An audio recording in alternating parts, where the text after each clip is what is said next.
Selamat pagi adik-adik. Ketemu lagi bareng sama Kak Wati ya. Hari ini kita akan lanjutkan pembahasan bahasa Indonesia.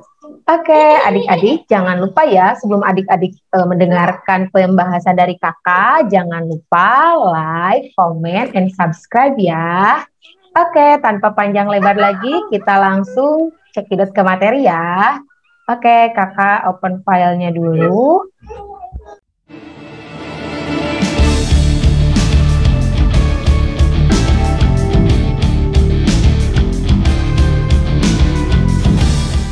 Nah, adik-adik, hari ini kita akan membahas materinya itu tentang menulis terbatas ya.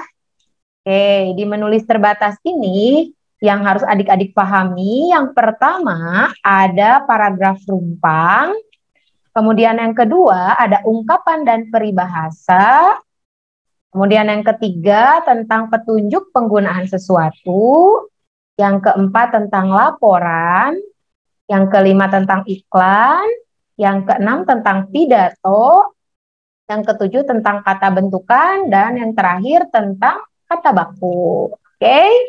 Kita langsung ke poin yang pertama ya adik-adik. Tada! Yang pertama itu tentang paragraf rumpang. Pernah mendengar kata rumpang? Ya, rumpang teh yang kosong ya. Nah, kakak jelaskan dulu dari definisi paragraf ya. Jadi paragraf itu merupakan kumpulan beberapa kalimat yang saling terikat dan memiliki kepaduan ya. Jadi paragraf itu kumpulan dari beberapa kalimat ya. Nah, sekarang paragraf rumpang. Jadi rumpang itu maksudnya yang kosong ya. Jadi paragraf rumpang adalah paragraf yang memiliki bagian kosong.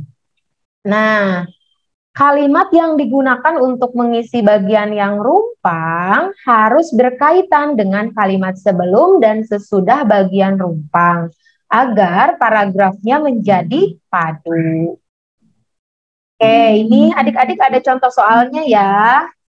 Bacalah paragraf rumpang berikut. Nah, ini nih kayak gini nih contoh yang paragraf rumpang. Jadi di tengah-tengahnya itu ada yang kosong ya, bagian yang kosong. Kakak bacakan dulu ya. Saat ini, makanan cepat saji menjadi favorit banyak orang. Penyajian yang cepat dan rasa yang konsisten menjadi ciri khas makanan cepat saji. Akan tetapi, terlalu sering mengonsumsi makanan cepat saji juga tidak baik untuk kesehatan. Titik, titik, titik. Nah, ini yang bagian rumpangnya ya.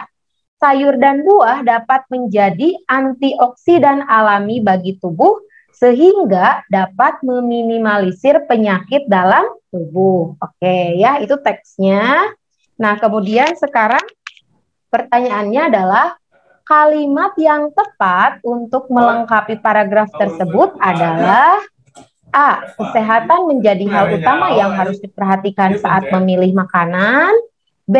Terlalu sering mengonsumsi makanan cepat saji dapat membuat hidup menjadi boros. Kemudian yang C, agar tetap sehat, perlu adanya asupan sayur dan buah. D, makanan yang mengandung zat kimia tidak baik bagi kesehatan. Kita lihat ya kalimat sebelum dan kalimat sesudahnya. Nah, di kalimat sebelumnya di sini, ini ada pernyataan, terlalu sering mengkonsumsi makanan cepat saji juga tidak baik untuk kesehatan. Nah, kemudian di sini di kalimat setelahnya, sayur dan buah dapat menjadi antioksidan alami bagi tubuh sehingga dapat meminimalisir penyakit dalam tubuh. Berarti di sini berkaitan dengan sayur dan buah ya. Berarti jawabannya yang mana coba? Jawabannya betul yang C ya. Agar tetap sehat, perlu adanya asupan sayur dan buah. Jawabannya yang C ya. Ini jadi nyambung dengan kalimat sebelum dan kalimat sesudahnya. Paham ya? Itu mengisi paragraf rumpang. Kita lanjut ke ungkapan dan peribahasa ya. Ungkapan ini definisinya adalah kelompok kata khusus yang menyatakan maksud kiasan. Ungkapan digunakan agar tidak menyinggung perasaan orang lain. Contoh misalnya ada ungkapan rendah hati, ya artinya baik, ya gulung tikar, artinya bangkrut ya. Kalau ringan tangan, nah versi bahasa Sunda kan ringan tangan itu suka memukul ya, tapi kalau di bahasa Indonesia ringan tangan di sini maksudnya adalah suka membantu, ya. Itu ungkapan. Kemudian ada lagi peribahasa. Nah, kalau peribahasa ini lebih panjang ya kata-katanya. Jadi kelompok kata atau kalimat yang memiliki susunan tetap dan makna tertentu. Ya, contoh misalnya ada peribahasa air susu dibalas air tuba. Artinya kebaikan dibalas dengan kejahatan. Ya, kayak itu contoh peribahasa. Nah, sekarang gimana nih kalau soal ya? Kita lihat nih. Di sini ada sebuah paragraf ya. Kita lihat di sini menanyakan tentang ungkapan. Dani adalah anak yang pandai. Ia juga siswa berprestasi di sekolah. Akan tetapi, ia tak pernah pamer atau sombong di hadapan teman-temannya atau orang lain. Setiap diberikan pujian, Dani selalu tersenyum dan membalas pujian tersebut dengan ucapan terima kasih. Nah, ungkapan yang sesuai dengan watak Dani berdasarkan teks tersebut adalah yang mana coba? A. Tinggi hati, B. Rendah hati, B. Rendah diri, C. Rendah hati, D. Merendahkan hati. Nah, berarti kan kalau di sini tuh Dani tuh orangnya baik ya, kemudian pandai, nggak pernah sombong. Kalau diberikan pujian dia senyum dan mengucapkan terima kasih. Berarti ungkapan yang cocok untuk Dani adalah rendah hati. Ya, jawabannya yang C ya. Oke, lanjut nih. Sekarang ke peribahasa ya. Contoh soal peribahasa. Sini Rima, anak yang suka berbicara, tidak peduli hal tersebut penting atau tidak. Rima juga pandai mengkritik orang lain dan beradu pendapat di semua hal. Akan tetapi, Rima menjadi sangat pendiam saat pelajaran dimulai. Nah, pertanyaannya, peribahasa yang tepat untuk melengkapi ilustrasi tersebut adalah, nah berarti kan di sini Rima teh banyak berbicara, ya. Tapi kalau misalnya pas giliran belajar, tiba-tiba Rima jadi pendiam. Berarti peribahasa yang cocok adalah yang mana coba? A. Bagai air di daun talas. B. Air besar batu bersibak. C. Air beriak tanda tak dalam. D. Ke langit tak sampai, ke bumi tak nyata. Nah, peribahasa yang cocok untuk Rima ini adalah air beriak, tanda tak dalam. Yang C ya. Nah, jadi di sini arti dari air beriak, tanda tak dalam artinya orang yang banyak berbicara tapi ilmunya sedikit ya. Jadi peribahasa yang tepat yang C. Oke, paham ya? Kita lanjut. Nah, di bahasa Indonesia poin berikutnya ini tentang petunjuk penggunaan sesuatu ya. Oke. Nah, petunjuk merupakan arahan atau cara untuk menggunakan suatu produk ya. Nah, cara menyusun petunjuk acak yaitu yang harus adik-adik lakukan ya. Pertama harus mengetahui inti petunjuknya. Kemudian yang kedua memperkirakan langkah-langkahnya. Kemudian yang ketiga susun petunjuk dengan baik dan berurutan ya. Oke, contoh nih adik-adik. Ini ada petunjuk penggunaan mixer. Pertanyaannya, urutan teks petunjuk tersebut yang tepat adalah, nah jadi ini harus berurutan ya. Kita lihat mana dulu nih. Yang ke satu, matikan mixer dengan menekan tombol off. 2, tekan on untuk menghidupkan mixer. 3, pasang garpu penyampur pada mesin. 4, colokan steker pada stop kontak. 5, tunggu hingga bahan tercampur sempurna. Kemudian yang keenam, cabut steker dari stop kontak. Yang ketujuh, masukkan bahan yang dihaluskan ke dalam mixer. Nah, kita cari dulu ya, yang pertama yang mana? Oke, misalnya di sini berarti kan yang pertama itu nggak mungkin tekan tombol off ya, kan dinyalainnya juga belum ya. Jadi yang pertama adalah yang colokan dulu ya. Colokan dulu steker pada stop kontak ya. Kita kasih keterangan di sini ya. Jadi ini yang ke satu. Oke, colokan dulu steker ke stop kontak. Berarti yang keempat ya. Coba lihat di pilihan. Yang poin pertama yang keempat yang mana? Oh, cuman ada satu ya, B. Udah pasti jawabannya B ya. Tapi kita cek dulu ya. Oke, jadi colokan steker ke stop kontak itu yang ke satu. Kemudian ini yang kedua ya. Pasang garpu penyampur pada mesin. 3 ya. Terus berikutnya masukkan bahan yang akan dihaluskan ke dalam mixer. Ini yang ketiga. Kemudian tekan tombol on ya. Ini yang keempat. Jadi nanti kalau adik-adik ngerjain soalnya itu misalnya secara tatap muka ya, boleh nanti di soal dikasih angka di belakang kalimatnya ya. Terus berikutnya setelah tekan tombol on untuk menghidupkan mixer, nanti tunggu ya hingga bahan tercampur dengan sempurna. Kemudian kalau udah selesai, matikan mixer dengan menekan tombol off ya.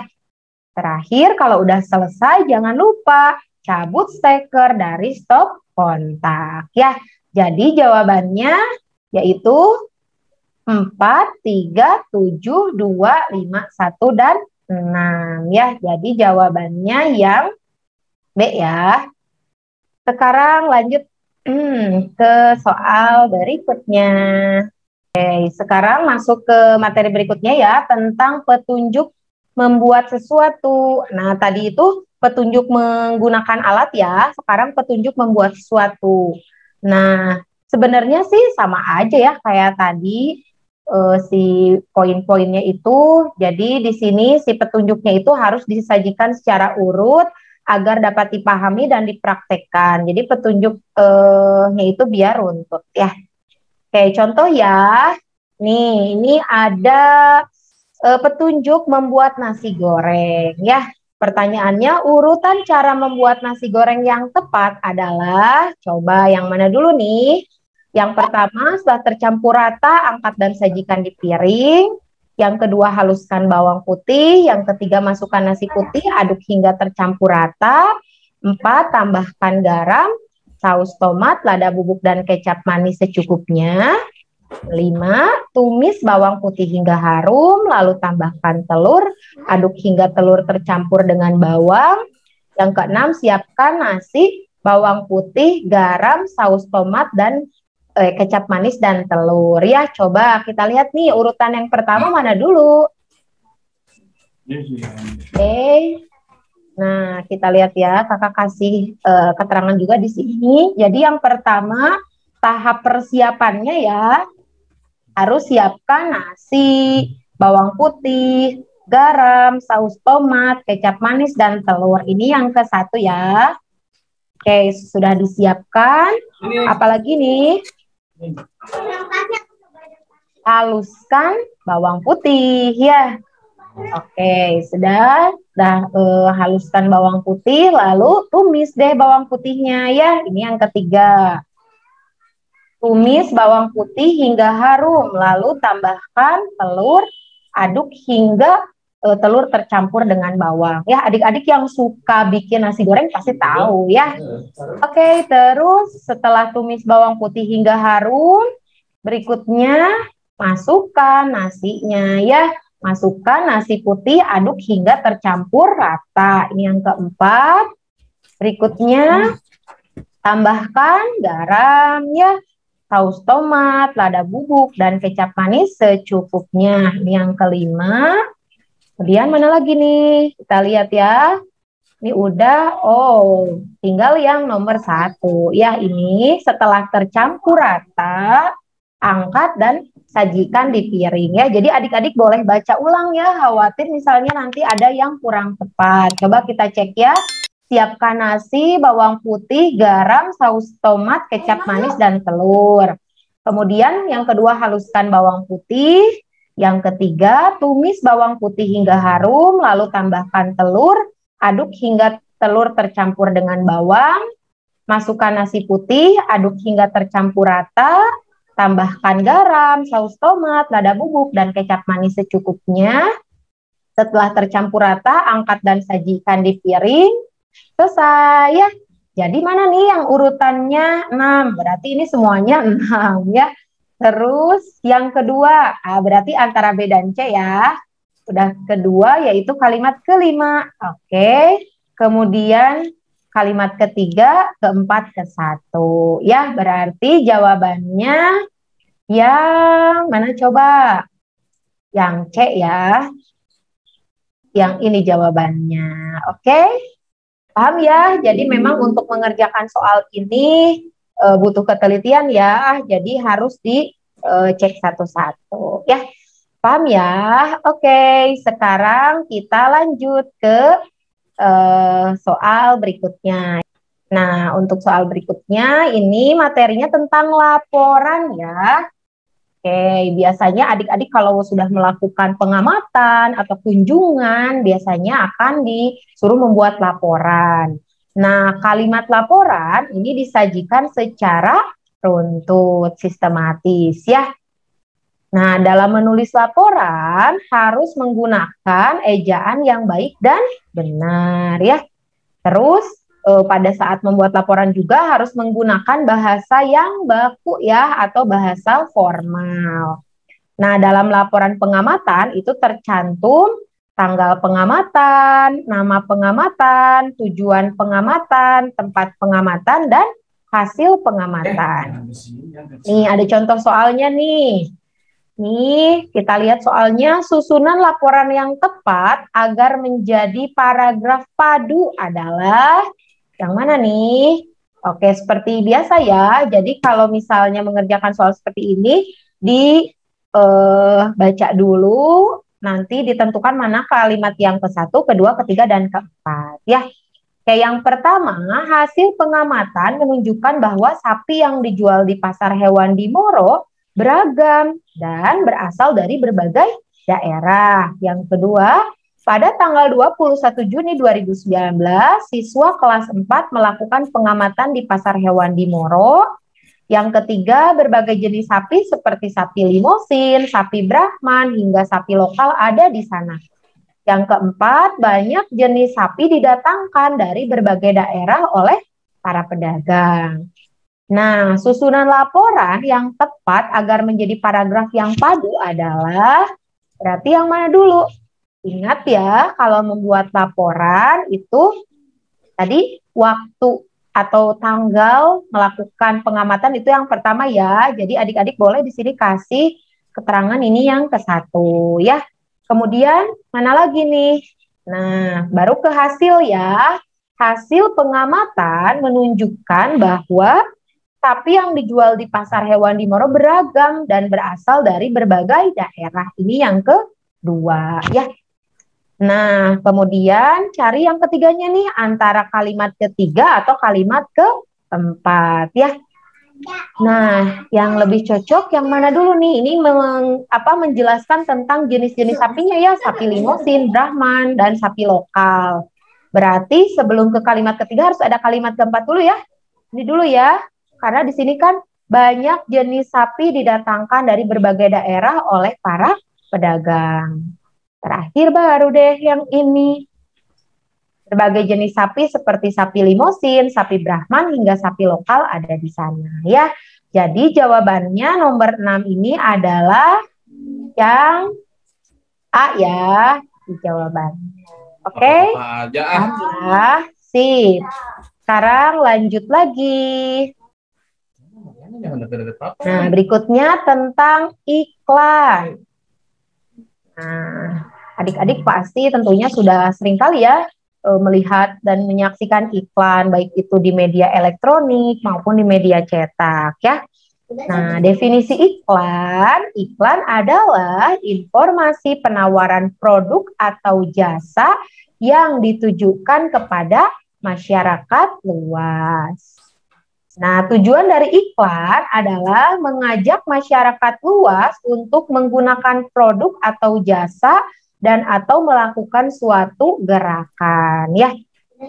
Nah, iklan yang masih rumpang dapat dilengkapi dengan memperhatikan gambar yang disediakan atau memahami kalimat yang digunakan terlebih dahulu. Jadi, di soal tentang iklan ini ada kalanya harus menambahkan kata gitu ya, bisa juga menentukan pesan iklannya. Oke, kita ke contoh soal ya. Oh iya, kata-kata yang digunakan dalam iklan harus singkat, jelas, mudah dipahami, dan menarik ya. Kayak contoh nih, ini ada gambar orang yang lagi buang sampah ke tempat sampah ya. Perhatikan ilustrasi berikut. Kalimat iklan yang sesuai dengan ilustrasi tersebut adalah, nah adik-adik baca dulu ya, option A, B, C, sampai D. Ya, oke, option A ya. Jagalah lingkungan dengan membuang sampah pada tempatnya. B, sayangi lingkungan dengan buang sampah sembarangan. C, lindungilah keluarga dengan menyediakan tempat sampah. D, berikan sedekah pada orang yang membutuhkan. Nah, berarti kan yang berkaitan dengan sampah ada di option A, B, sama C ya. Nah, berarti di sini yang lebih tepat adalah yang mana coba? Nah, yang B mah pasti salah ya, karena sayangi lingkungan dengan buang sampah sembarangan. Nggak boleh ya. Lindungilah keluarga dengan menyediakan tempat sampah. Kurang tepat, jadi yang tepat yang A ya. Jagalah lingkungan dengan membuang sampah pada tempatnya. Oke, next ya. Ke pokok bahasan berikutnya tentang pidato. Nah, salah satu cara mengajak masyarakat untuk melakukan suatu adalah dengan berpidato ya. Oke. Nah, pidato itu kan banyak ya jenisnya adik-adik. Nah, kalau yang pidato yang bersifat mengajak itu disebutnya pidato persuasif ya. Nah, melengkapi bagian rumpang pada pidato persuasif dapat dilakukan dengan mencermati isi pidato dan menentukan tema atau topik terlebih dahulu ya. Nah, dalam pidato persuasif ada 3 bagian, yaitu bagian pembuka, bagian isi, dan bagian penutup. Oke, contoh soalnya nih ya. Nah, supaya bacanya nggak mubazir, boleh adik-adik baca soal baru baca teksnya ya. Di sini kan kalimat yang tepat untuk melengkapi bagian rumpang. Nah, tadi kakak udah jelasin, jadi bagian rumpang itu bagian yang kosong nih. Yang ini yang bagian rumpang ya. Oke, kita baca dulu nih pidatonya. Selamat pagi anak-anakku, keberadaan handphone merupakan hasil dari perkembangan teknologi yang pesat. Keberadaannya dapat membantu kita mengetahui banyak hal di dunia. Ini bagian rumpangnya. Oleh karena itu, kita harus bijak dalam menggunakan handphone. Nah, kalimat yang tepat yang mana nih? Apakah yang A? Akan tetapi, handphone juga dapat menjerumuskan penggunanya pada hal-hal buruk. B, akan tetapi banyak juga hal yang menarik seperti game online. C, banyak fitur yang dapat membuat kita lebih tahu dan mengerti. D, akan tetapi jangan gunakan handphone untuk diri sendiri. Nah, yang mana nih? Berarti kan ini membicarakan yang pertama itu tentang dampak positif penggunaan handphone ya. Jadi dengan adanya handphone itu bisa mengetahui banyak hal di dunia ini ya. Nah, berarti di sini ada dampak buruknya ya. Oke, karena di kalimat setelahnya di sini ada saran bahwa kita itu harus bijak dalam menggunakan handphone. Nah, jadi yang tepatnya yang A ya, akan tetapi handphone juga dapat menjerumuskan penggunanya pada hal-hal yang buruk. Oleh karena itu, kita harus bijak dalam menggunakan handphone. Gampang ya? Oke, lanjut. Berikutnya ke kata bentukan. Nah, kalau kata bentukan di sini, kata bentukan merupakan kata dasar yang mendapat imbuhan ya. Nah, kata bentukan memiliki arti atau makna baru ya. Misalnya nih, kata dasarnya minum. Kalau ditambah akhiran an menjadi minuman. Ini maknanya jadi berbeda. Minum dengan minuman itu berbeda. Ya, minum itu kata kerja, minuman itu kata benda. Nah, penggunaan kata bentukan harus memperhatikan maksud dan tujuan kalimat. Ya, nah, imbuhan yang digunakan dalam kata bentukan dapat berupa bisa awalan ya. Jadi imbuhan yang disimpan di awal, bisa juga sisipan yang disimpan di tengah dan bisa juga akhiran di belakang ya. Kayak contoh nih, kata dasarnya jalan. Kalau ditambah imbuhan di awal ya, misalnya dengan imbuhan ber jadi berjalan.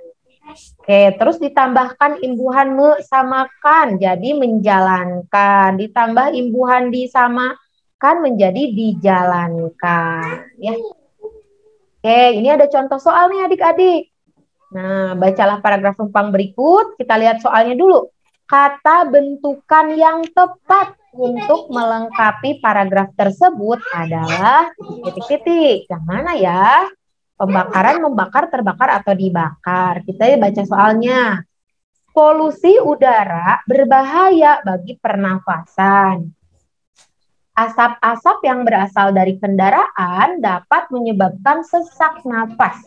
Hal itu karena banyak terkandung sisa titik-titik dari bahan bakar kendaraan. Oleh karena itu, selalu pakailah masker untuk melindungi diri dari polusi udara. Jadi kata bentukan yang tepat untuk melengkapi paragraf tersebut adalah yang A ya, pembakaran. Kita coba nih baca benar gak sih? Hal itu karena banyak terkandung sisa pembakaran dari bahan bakar kendaraan ya.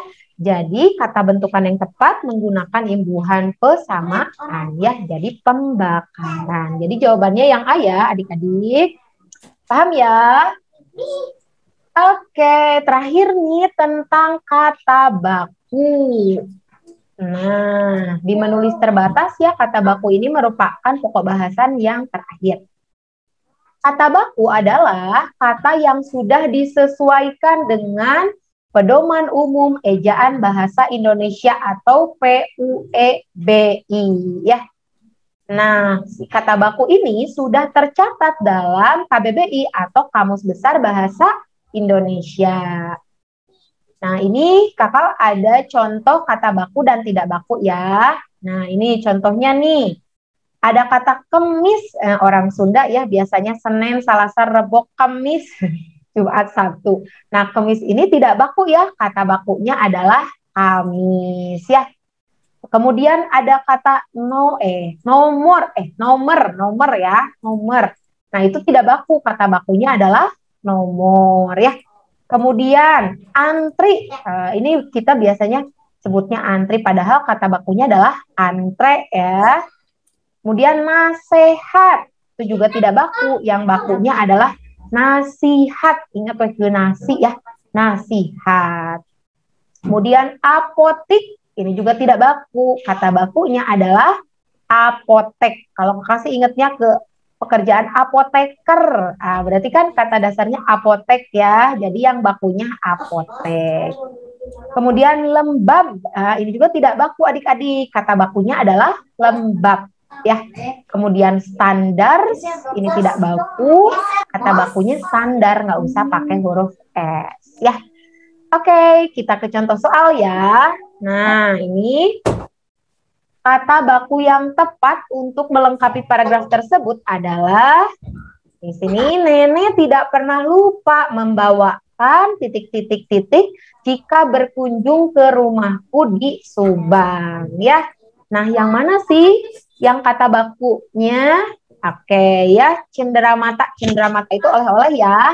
Ada cendera mata, cindera mata, cindira mata, cindera mata. Nah, kata baku yang tepat, cendera mata itu yang A ya, nulisnya cendera pakai spasi mata ya, cendera mata. Oke, Sekarang kita akan bahas tentang menyunting kata atau istilah ya. Jadi ini berkaitan dengan ejaan ya. Nah, pokok bahasannya yang pertama tentang penggunaan kata, kemudian ejaan dan tanda baca. Yang kedua tentang perbaikan tata kalimat ya. Oke, kita masuk ke yang pertama ya, tentang penggunaan kata, ejaan, dan tanda baca. Nah, ejaan bahasa itu meliputi ada tata bahasa dan tanda baca. Nah, tata bahasa adalah pedoman untuk sebuah penulisan ya. Nah, kemudian kalau tanda baca adalah tanda yang digunakan dalam sebuah kalimat agar kalimat tersebut bermakna. Oke, nah ini fungsi penggunaan huruf kapital dulu ya. Jadi huruf kapital itu bisa digunakan yang pertama untuk awal kata dalam sebuah kalimat. Ya, kayak ini nih, ini A-nya kan huruf kapital ya, awal kata dalam sebuah kalimat. Kemudian huruf awal pada penulisan nama orang, nama tempat atau geografis, suku, bangsa, agama, dan bahasa ya. Nah, nama tempat atau geografis maksudnya kayak misalnya Danau Toba, D sama T-nya itu huruf kapital, Gunung Krakatau, G sama T-nya huruf kapital ya. Tapi kalau misalnya nggak ada nama danaunya misalnya ya itu hurufnya kecil aja, misalnya Kak Wati jalan-jalan ke danau misalnya. Nah, D-nya kecil aja dan nggak ada nggak ada nama danaunya gitu ya. Atau misalnya Kak Wati melihat misalnya orang di tepi sungai. Nah, S-nya kecil aja, tapi kalau misalnya Kak Wati melihat orang di tepi sungai Citarum itu harus huruf kapital ya. Nah, suku, bangsa, agama, dan bahasa juga ini menggunakan huruf kapital ya. Kemudian yang ketiga, huruf kapital itu digunakan pada penulisan tahun, bulan, hari, dan hari raya. Ya, oke. Kemudian kalau tanda baca, nih biasanya tanda baca yang sering muncul di soal itu ada tanda titik ya, digunakan untuk mengakhiri kalimat. Kemudian ada tanda koma, digunakan untuk kalimat majemuk yang anak kalimatnya berada di depan ya. Jadi memisahkan dua buah kalimat tunggal digabung jadi kalimat majemuk itu dihubungkannya menggunakan tanda koma ya. Kemudian yang ketiga ada tanda titik dua. Nah, digunakan untuk perincian ya. Yang keempat ada tanda tanya, digunakan untuk kalimat tanya. Yang kelima ada tanda seru, digunakan untuk kalimat perintah. Yang keenam ada tanda petik, digunakan untuk menuliskan judul buku atau lagu. Serta tanda petik juga bisa digunakan untuk kalimat langsung dalam sebuah percakapan. Oke, contoh soal ya, kita lihat.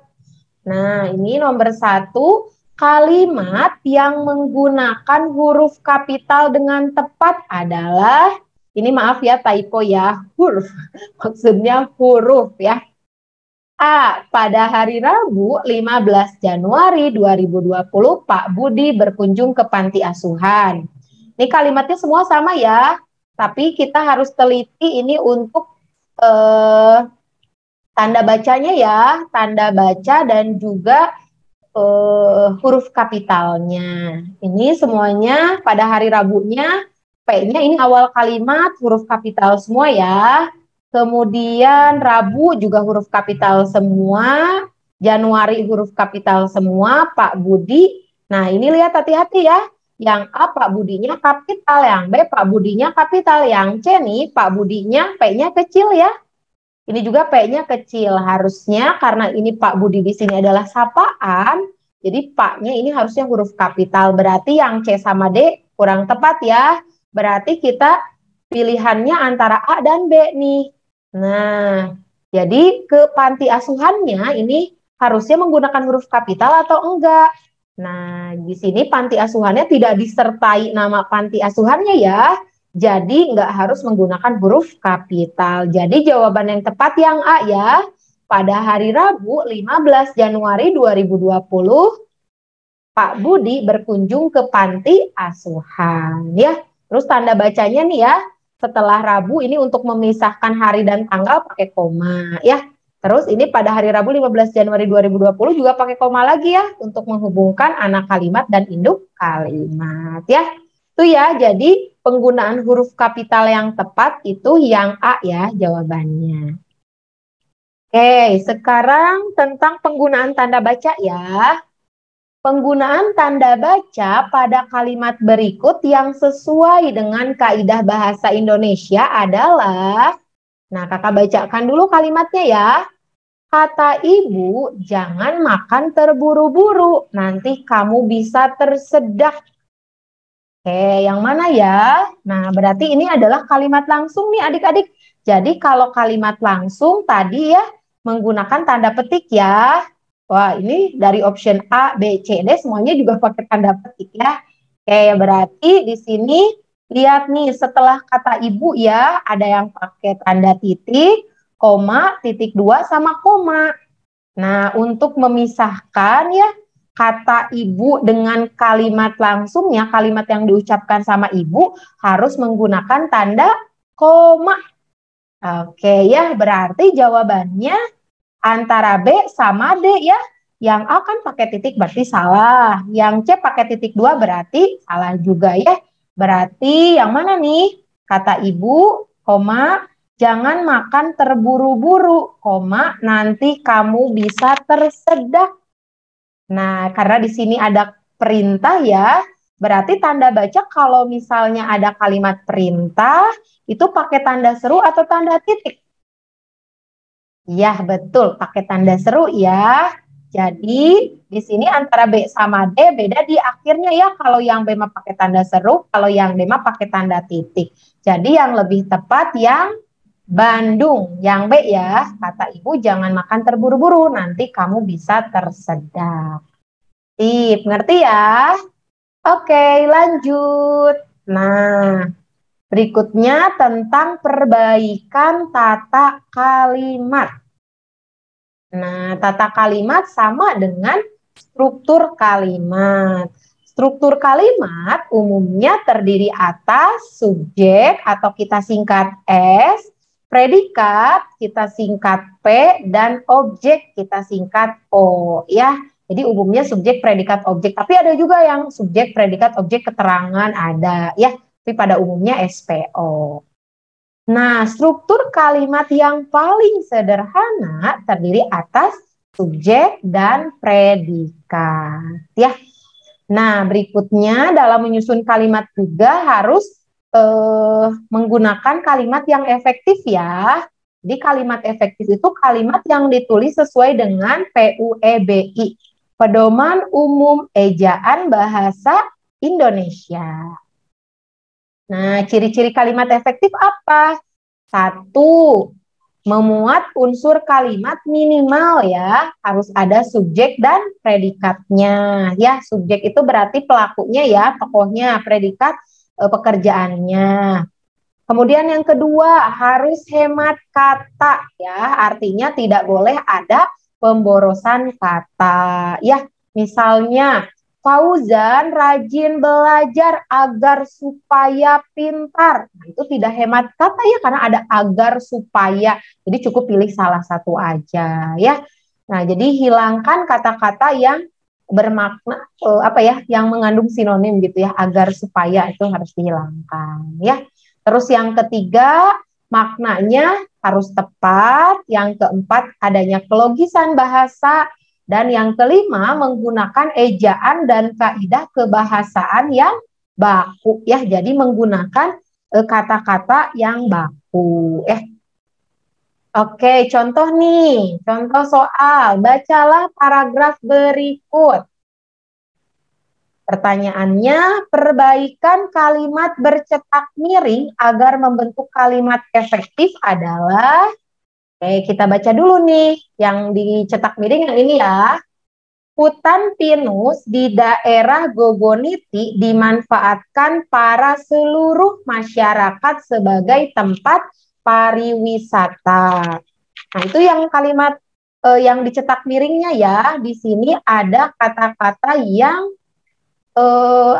pemborosan kata ya, ada para seluruh masyarakat. Para seluruh masyarakat ini tidak efektif karena tadi salah satu syarat dari kalimat efektif adalah tidak boleh ada pemborosan kata. Ya, coba kita lihat nih yang membentuk kalimat efektif yang mana ya? Kita coba di sini lihat, baca ya option yang A, pilihan yang A.